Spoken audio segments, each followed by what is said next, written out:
Last winter, my friend Margaret called me from her apartment in January.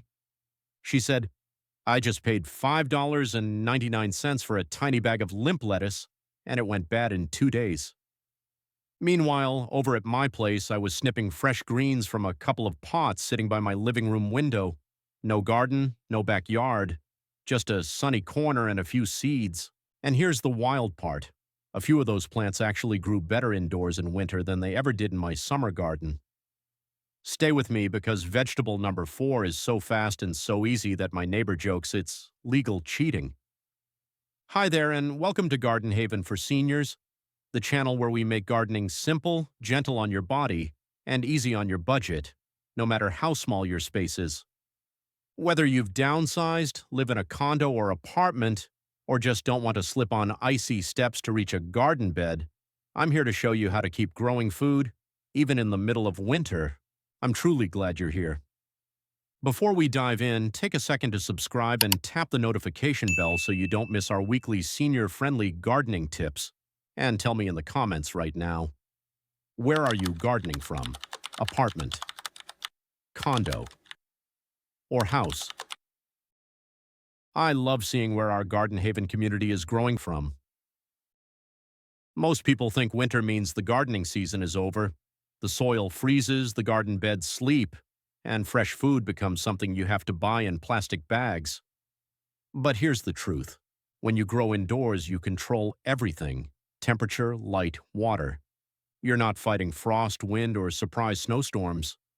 Instead, your home becomes a tiny indoor farm, even if all you have is a windowsill and a small table. Winter doesn't mean your garden dies, it just means your garden moves inside. Now you might be thinking, this sounds expensive and a bit complicated. I hear that all the time, especially from folks who've just moved into condos or retirement communities. The good news? You don't need fancy grow tents, expensive systems, or a garage full of equipment.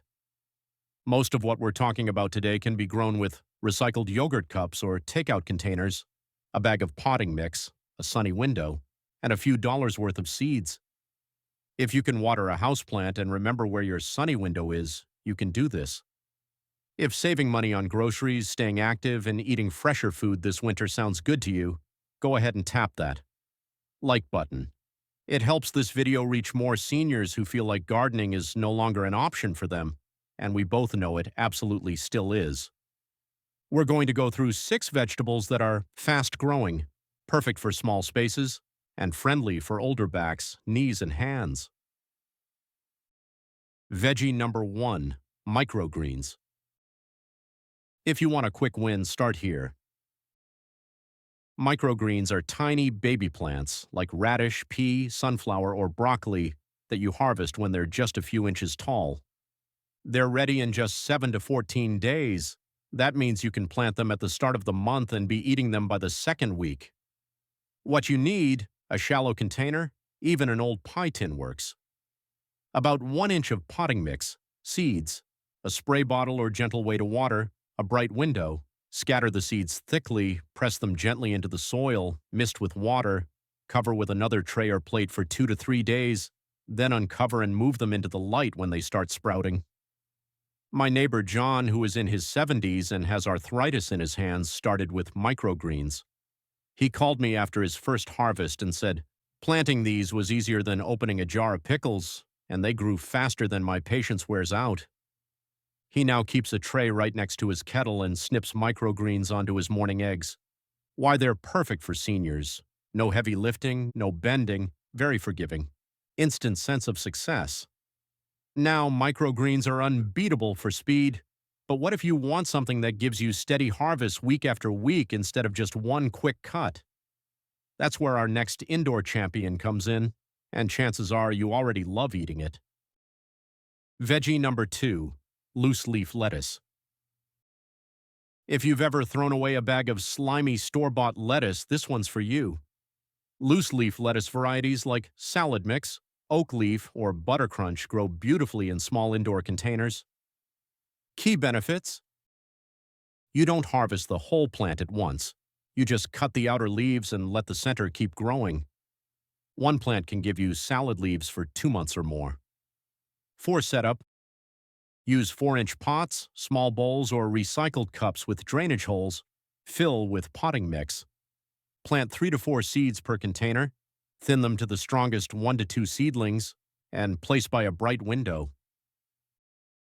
My friend Rosa downsized from a house to a small apartment. She missed her big garden. We set up a simple salad bar on a narrow shelf by her patio door, just 5 little pots of lettuce.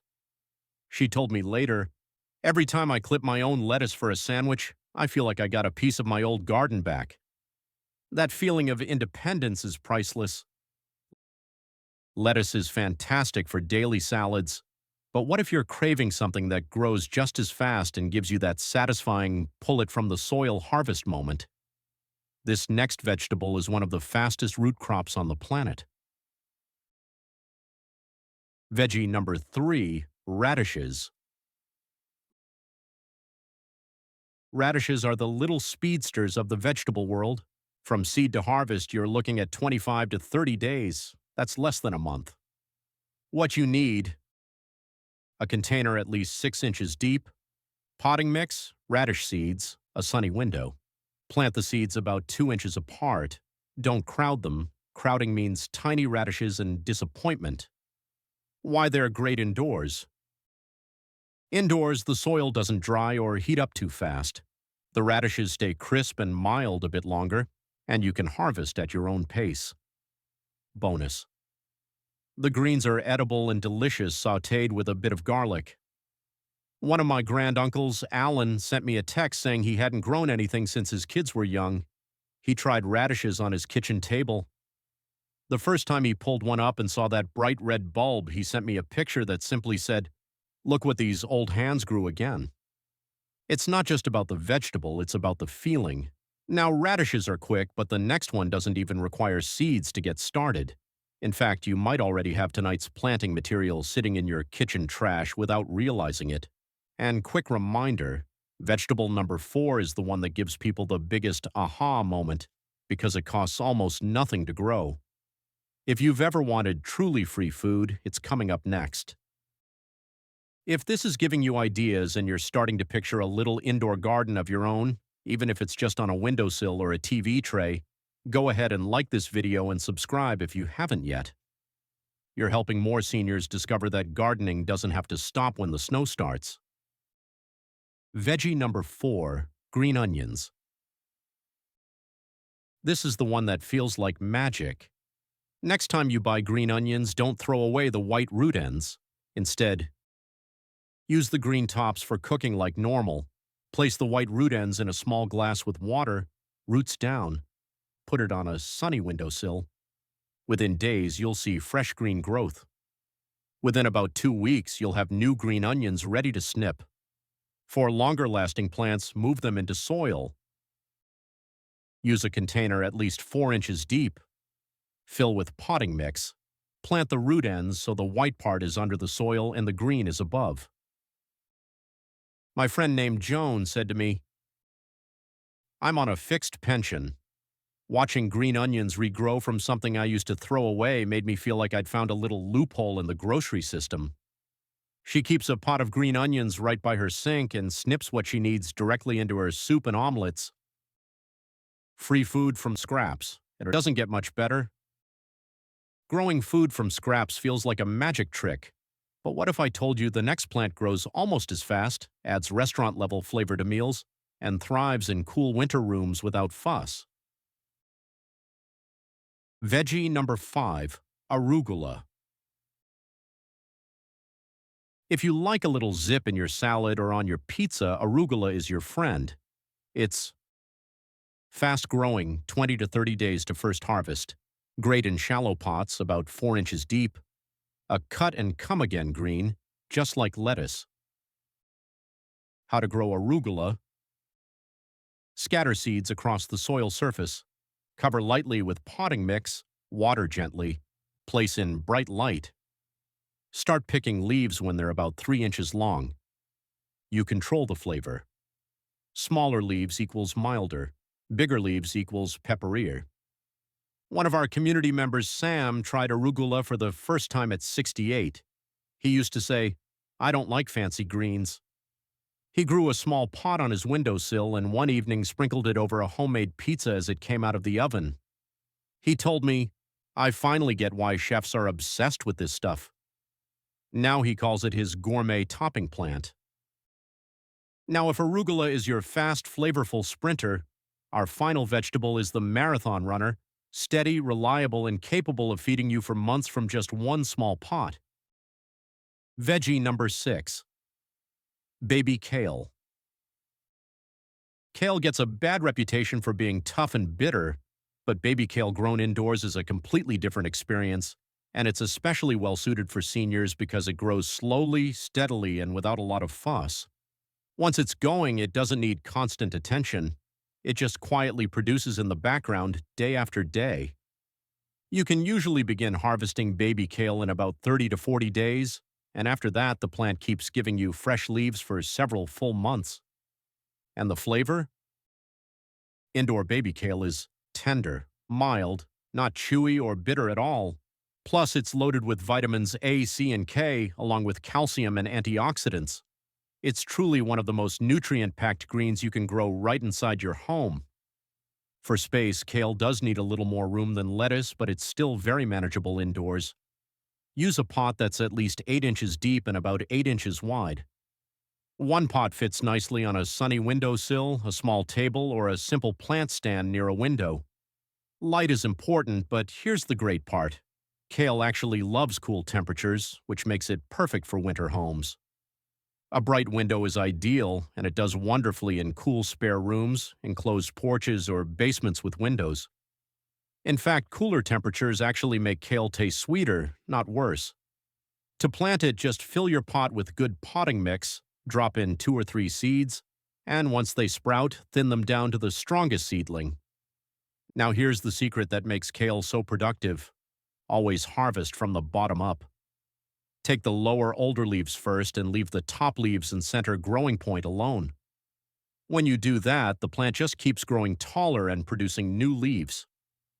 Using this method, one single kale plant can give you 40 to 60 leaves over several months. That's incredible productivity from one small pot. Now compare that to the store. A single bunch of kale usually costs around $3 to $4, and you're lucky if you get more than 1 or 2 meals out of it. Meanwhile, one indoor kale plant grown from a seed that costs just a few cents can feed you again and again for weeks on end. And here's where the budget side gets even better. Kale is a true cut-and-come-again plant, so you're not replanting every time you harvest. One $2 seed packet can grow dozens of plants over multiple seasons, which makes kale one of the best long-term money-saving vegetables you can grow indoors. A friend's neighbor, Henry, used to joke that kale tasted like chewing on a tree branch. Then we grew baby kale indoors in his cool spare room. The leaves came out small, soft, and surprisingly sweet. Now he adds it to his soups and says, "If this is kale, I've been judging it unfairly for years." Now I want to share with you common mistakes to avoid and easy fixes. Let me save you some frustration. Be sure to thank me by giving this video a like and subscribe if you have not done so. Mistake number 1, overwatering. Indoor pots don't dry out as quickly as outdoor beds. How to fix this? Stick your finger into the soil. If the top inch is dry, water. If it's still moist, wait. Mistake number 2, not enough light. Most vegetables need around 6 hours of bright light. How to fix this? Use your brightest window. If your home is darker, a simple clip-on LED grow light can make a huge difference. Mistake number 3, using garden dirt. Yard soil is heavy and can carry pests. How to fix this? Use potting mix. It's lighter, drains better, and makes your life easier. Mistake number 4, planting everything at once. Then everything is ready and overripe at the same time. How to fix this? Plant a small container every 1 to 2 weeks so you have a steady, gentle harvest. Mistake number 5. Stale air. Still air can lead to mold. How to fix this? A small fan on low, gently moving the air helps keep plants healthy. Let's talk real-life numbers for just a moment, because I know for many of us on a fixed income, this part really matters. To get started, most people spend about $20 to $30 total one time. That usually looks like a bag of potting mix for around $8, a few seed packets for 10 to 15, and containers that are often completely free if you reuse yogurt cups, takeout containers, or old mugs with a few drainage holes. Now here's where the payback happens. At the grocery store, a single bag of salad greens runs about $5. Most people buy at least 2 bags a week, sometimes more. That's around $10 every single week just for greens. Over 3 months, that quietly adds up to $120 to $150, and that's for produce that often goes slimy in the fridge before you even finish it. Meanwhile, your indoor garden is still producing from that same small setup you paid for once. And it gets even better. Green onions regrow from kitchen scraps. Arugula can make its own seeds. Lettuce and kale give you harvest after harvest from the same plant. One seed packet can last you for years, so after that first small setup cost, your ongoing expenses drop way down, sometimes close to zero. But the real win isn't just the money, it's the peace of mind. It's knowing you can walk over to your window, snip what you need, and feed yourself fresh food without worrying about prices, weather, or store trips. That feeling of quiet food security, especially in winter, that's something you just can't put a price on. Here's what I recommend. Start small. Don't try all 6 at once. Start with 1 or 2, maybe microgreens and lettuce, and build from there. Keep a little notebook. Jot down when you planted, when you first harvested, what worked and what didn't. Your own notes become your best gardening guide. Experiment gently. Try a different window, a different container, or a new variety. You don't have to get it perfect to enjoy the results. Embrace imperfection. Not every seed will sprout. Not every plant will look like a magazine photo. That's okay. If it grows and feeds you, it's a success. Share the harvest. A small bag of homegrown greens or a bunch of green onions makes a beautiful, thoughtful gift. And you get to say, I grew these inside, in the middle of winter. That moment is worth every bit of effort. If this video gave you ideas, courage, or just a bit of hope that you can still garden, no matter your space or age, please like this video. Subscribe to Garden Haven for Seniors. Turn on notifications so you don't miss the next indoor gardening lesson. Now I want to hear from you in the comments. Which one are you going to start with first? Are you Team Microgreens for the quick win? Team Green Onions for free food from scraps? Or Team Baby Kale for a steady stream of nutrients? Ask any questions you have down there too. I do my best to read and answer as many as I can. Thank you so much for spending this time with me today. Remember, winter doesn't mean your gardening life is over. Winter just means your garden has moved inside. This is Garden Haven for Seniors, and I can't wait to see what you grow. I'll see you in the next video.